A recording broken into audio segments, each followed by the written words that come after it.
Let me take you back into the mist of time for a moment. There is a time when difficulty is part of the way when games were made. Not by committee, but by the nervous steps of an unknown media. They became infamy, trial by fire.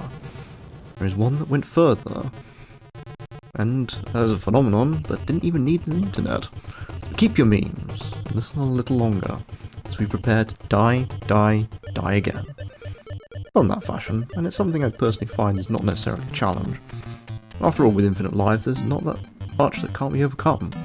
Limiting lives, memorization, are the two powers at play in the 90s. No challenge was seen as greater than a specific company. Rare being a ZX Spectrum developer feels as old as I do, and cutting teeth in those games is more like pulling. Every single one with a door handle. Most people are familiar with the NES version of Battletoads, but each version couldn't be far more different. However, due to its limitations, I firmly believe that the Gameboy title, bearing the same names, is much more unfair. In these sets of videos on all stages of the extra adventure, because at least one Toad needs to be kidnapped to get this franchise going, not even gonna figure out what's going on in this version. I will endeavour to show that finishing the Game Boy with only 9 lives is difficult. I ain't doing that in one sitting. I've done my time in the Toad mines.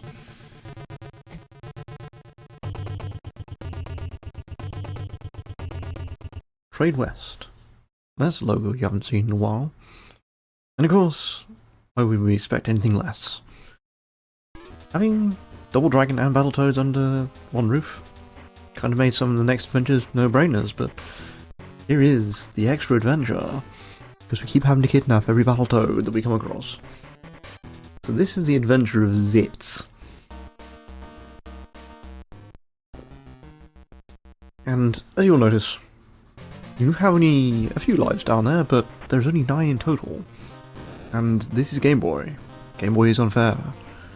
It will do things in which you're not going to be happy about.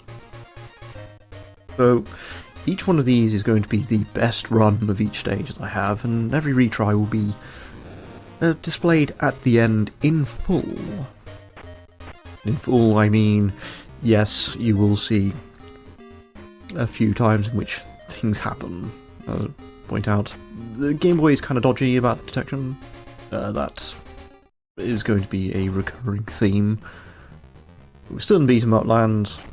Beat-em up lands are fine. They work sort of. Sort of being the operative word.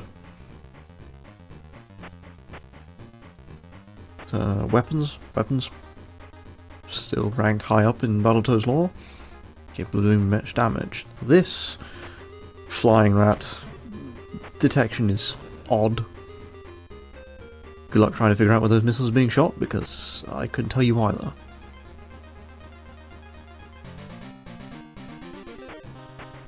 And to show how quickly and easy it is to lose lives in the Game Boy, this also has bad hit detection. It'll only strike as you approach it. And immediately we have lost one of our precious lives. That is most unfortunate. Which I don't think I've ever got a clean run of stage 1 without losing a life. I imagine there is probably some secret to it, but darned if I'm gonna know what it is.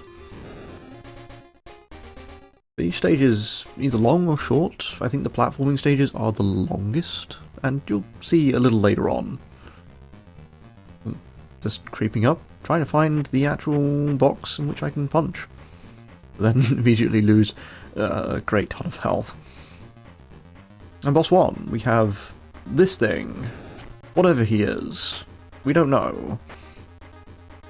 And the Game Boy is tearing and flickering because there's too much sprite animation on screen. Poor Game Boy. There we go, end of stage 1.